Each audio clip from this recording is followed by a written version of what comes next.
What's up, guys, and welcome back to the Concrete Edge right here on Deco-Crete TV. My name's Jeff, and on today's show we have one simple question for you. Why the heck are you guys still freaking rubbing step faces? So if you still are, we're going to show you guys a way to make things way easier, and the fronts of your steps are going to look better than ever, so stay tuned and you're going to learn all about it.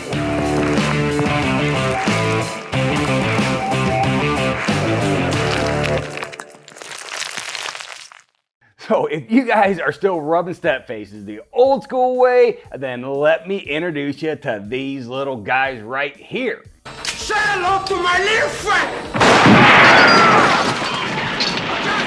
Step inserts are absolutely 100% the best way of creating a natural, realistic looking vertical surface on stamped concrete. Now, they also make things a lot easier. I mean, when I got started in the stamped concrete industry, we had no idea that these things even existed. We would just pull the form as soon as we got done stamping and give it the old rub job with a hand float, throw a little bit of release on it, and try our best to create some texture. Well, I'm here to tell you that that didn't work very well at all. At best, you'd get a little bit of texture on there that looked like maybe you hit it with a weed eater or something, but for the most part, they just ended up looking like a set of concrete steps that had color and a little bit of antiquing. Now, as we learned more about stamped concrete, we started to use color hardener, and this was a good thing because this really increased our quality on the stamped concrete. But my biggest question at that time was, how do we get the color on the fronts of the step faces, or any kind of vertical surface for that matter? And so I started talking to Jason about it, and he told me, you guys need to start using step liners. You guys need to start using step liners. And that he's got a really easy way of finishing and coloring them all at the same time. Well, that decision to start using those wasn't really mine to make, and honestly, I thought they looked really complicated, so I didn't really put up much of an argument. So we just basically ended up mixing up color hardener slurry, and we'd trowel it up on the vertical surfaces, and we'd throw some release on it and texture with the skin. And don't get me wrong, this did make things easier, because at least we didn't have to worry about getting to it while the concrete was still workable, and it did improve the look of our steps. But the faces were still as flat as a pancake, and it didn't look very realistic at all.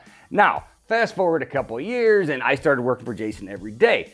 And I'm telling you, every single steps was done with step liners, and I found out really quick that these things are not complicated to use, and the finishing was actually way easier.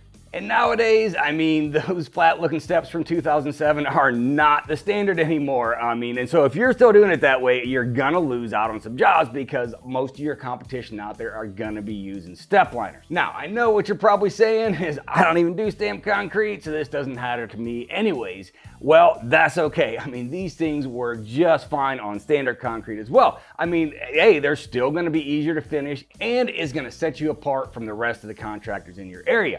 Now, unlike stamped concrete, there aren't that many guys out there using these on broom finishes. What if a concrete contractor showed up to your house to give you an estimate on a front porch, and he showed you something like this?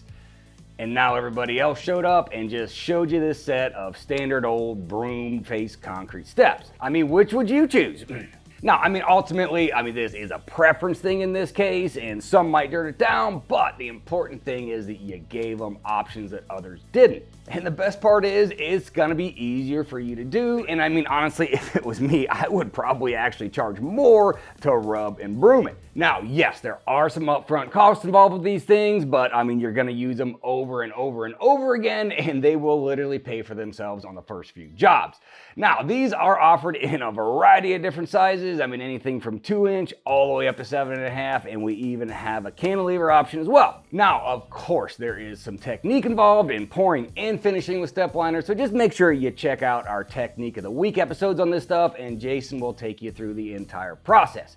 And once you guys get the hang of it, I'm telling you, your concrete steps are gonna rise to a whole new level. Well, guys, that's pretty much it for this week's show. Thank you guys so much for taking the time to watch this week's video. Man, we really do appreciate all the support that you guys show to the channel. So from all of us here at Deco-Crete TV, thanks for watching, and we'll see you next time.